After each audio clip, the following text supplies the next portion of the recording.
একটা ভয়াবহ বিস্ফোরণের ঘটনা এবং সেখানে আগে পরে যারাই গ্রেফতার হয়েছেন খুব অভিনব একটা ঘটনা যে তারা কিন্তু পেশায় সকলেই চিকিৎসক। আমি আবারও কথা বলবো, অতনু হালদার রয়েছেন আমাদের সঙ্গে।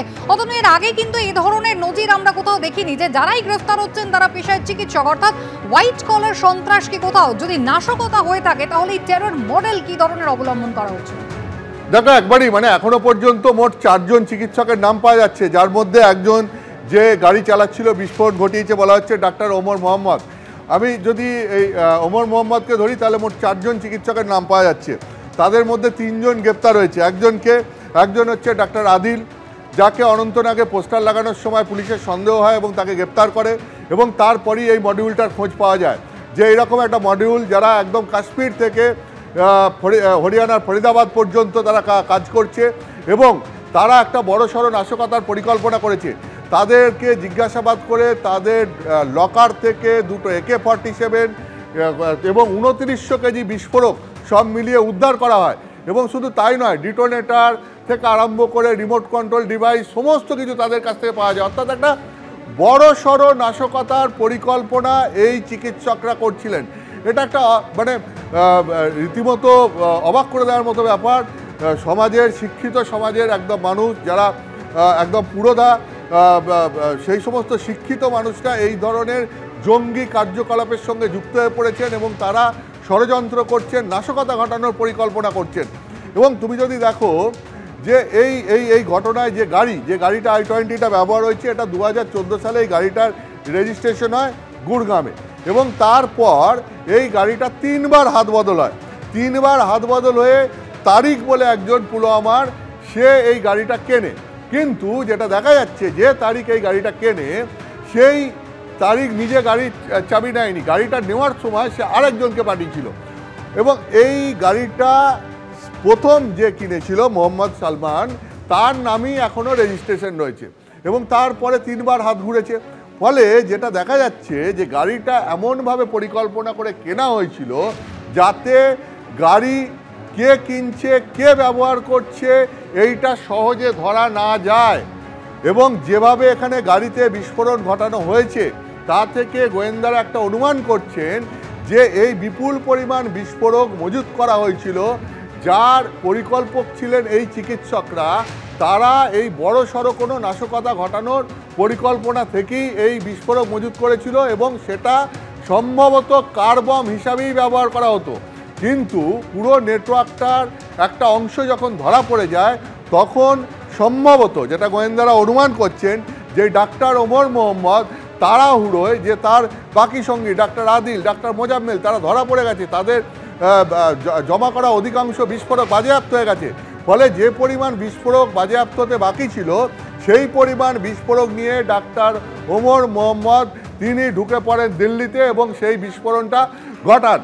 আসলে যে বিস্ফোরণটা ঘটেছে, গোয়েন্দারা মনে করছেন যে এর থেকেও বড়সড় কোনো নাশকতার পরিকল্পনা এই চক্রের ছিল এবং এর পেছনে রয়েছে জৈশ-ই মোহাম্মদ, এটাই গোয়েন্দাদের প্রাথমিকভাবে অনুমান। এখন এবং এই কার বম, কেন এই কার বম তৈরি করেই এই ঘটনাটা ঘটানোর পরিকল্পনা ছিল এবং সেই মতনই ঘটনাটা ঘটলো, হয়তো আরও বড় আকারে ঘটানোর পরিকল্পনা ছিল। কেন কার বম বলা হচ্ছে? কারণ গাড়িটা যেভাবে কেনা হয়েছে, যাতে গাড়ির প্রকৃত মালিককে, তাকে যাতে চট করে চিহ্নিত করা না যায়, সেই রকম পরিকল্পনা করেই গাড়িটা কেনা হয়েছে। গাড়িতে বিস্ফোরক বোঝাই করা হয়েছে এবং গাড়িটা বিস্ফোরণের কাজে ব্যবহার করা হয়েছে। এখন ঠিক কী পরিকল্পনা ছিল সেটা পুরোপুরি এখনও জানা সম্ভব হয়নি, কিন্তু গোয়েন্দারা যেহেতু ডাক্তার মোজাম্মেল এবং ডাক্তার আদিল এবং একজন লখনৌর মহিলা চিকিৎসক শাহিন সাইদ, তাকেও গ্রেপ্তার করেছে, এরা যেহেতু প্রত্যেকেই ষড়যন্ত্রের অংশ, ফলে এদেরকে জিজ্ঞাসাবাদ করে হয়তো ঠিক কী পরিকল্পনা তাদের ছিল সেটা পুরোটাই জানা সম্ভব বলে গোয়েন্দারা মনে করছেন। কিন্তু একটা জিনিস যেটা দেখতে হবে যে এই যে মডিউল, তার পুরোটাই কি ধরা পড়ল নাকি এর আর একটা অংশ বাকি রয়েছে। তার কারণ আর একটা খবর আসছে যে সম্প্রতি গুজরাট ATS তারাও 3 জন জঙ্গিকে ধরেছে, যে জঙ্গিদের কাছ থেকে প্রাথমিকভাবে একটা খবর জানা যাচ্ছিল যে তারা দিল্লিকে কেন্দ্র করে নাশকতার কোনো পরিকল্পনা করছিল।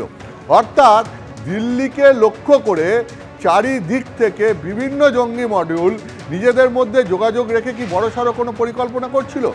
এই জঙ্গি মডিউলগুলোর সবাই কি এখনো ধরা পড়েছে নাকি পড়েনি?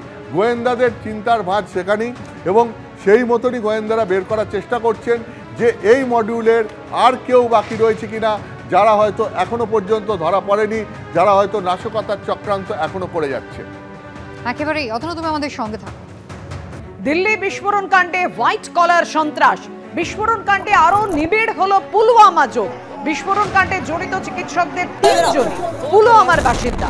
i20 গাড়ির চালক মোহাম্মদ উমর, মোহাম্মদের বাড়ি পুলওয়ামার কোইল গ্রামে, আর উমারই গাড়িটি চালিয়ে নিয়ে যায় ও বিস্ফোরণে তার মৃত্যু হয়। বিস্ফোরণ কাণ্ডে ধৃত অপর চিকিৎসক সাজাদ আহমেদ মাল্লার বাড়িও পুলওয়ামায়। ফরিদাবাদে বিস্ফোরক উদ্ধারের ঘটনায় ধৃত যে মুজাম্মেল, তার বাড়িও পুলওয়ামায়। ফরিদাবাদের ঘটনায় ধৃত আদিলের বাড়িও কাশ্মীরের কুলগামে, খবর এনআই সূত্রে। আর আদিলকে জেরা করেই গোটা জঙ্গি মডিউলের হদিশ পায় পুলিশ। আদিল ও মুজাম্মেল গ্রেফতার হলেও গা ঢাকা দিয়েছিল উমার, আর ওই 2 চিকিৎসকের গ্রেফতারের ঘটনায় সম্ভবত দিশেহারা হয়ে পড়ে উমার। ধরা পড়ার ভয়ে সম্ভবত দিল্লিতে বিস্ফোরণ ঘটায় উমর মোহাম্মদ। পুলিশের উচ্চ পর্যায়ের তদন্তকে উদ্ধৃত করে দাবি এনআইএর।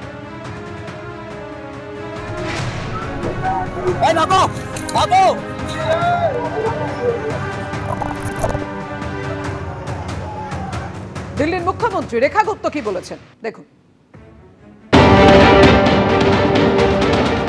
बहुत ही अनफॉर्चुनेट है ये हादसा, और सभी एजेंसीज अपना काम कर रही हैं और पूरी तरीके से इसकी तह तक जाने का उनका काम चल रहा है। और हम खुद अस्पताल गए, जो भी इंजर्ड लोग थे मेरा उनसे मिलना भी हुआ, उनके परिवारों को कोई दिक्कत ना आए और सरकार का पूरा सहयोग उनके साथ है, पूरी संवेदनाएं भी।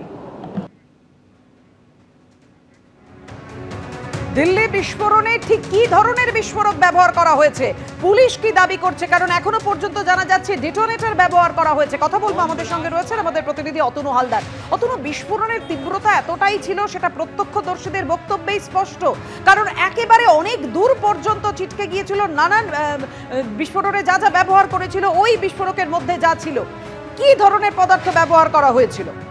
দেখো, একদম বিস্ফোরক হিসাবে যেটা ব্যবহার করা হয়েছিল, প্রাথমিকভাবে সন্দেহ করা হচ্ছে অ্যামোনিয়াম নাইট্রেট, এবং তার সঙ্গে কোনো রাসায়নিক মিশিয়ে এই বিস্ফোরণ ঘটানো হয়েছে। এবং যেহেতু গাড়িটা সিএনজি এবং পেট্রোলের ছিল, ফলে বিস্ফোরণ ঘটার পর সেটা আরও তীব্র হয়ে যায়, এবং আশপাশের গাড়িগুলোও যেহেতু সিএনজি পেট্রোল চালিত গাড়ি ছিল, ফলে সেই গাড়িগুলোতে যখন আগুন লেগে যায়, ফলে বিস্ফোরণ আরও ভয়াবহ আকার ধারণ করে। কিন্তু এগুলো আরও পুঙ্খানুপুঙ্খ জানা যাবে ফরেন্সিক টেস্টের রিপোর্ট আসার পরই।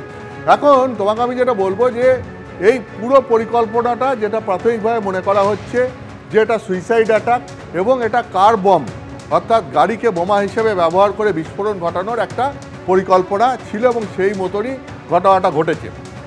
এর বাইরে আমি তোমাকে যেটা বলতে চাই সেটা হচ্ছে যে এর সঙ্গে এই যে হরিয়ানার ফরিদাবাদে যে 2900 কেজি বিস্ফোরক উদ্ধার হয়েছে এবং কয়েকজনকে গ্রেপ্তার করা হয়েছে, যাদের মধ্যে এই র্যাকেটের 3 জন দেখা যাচ্ছে চিকিৎসক।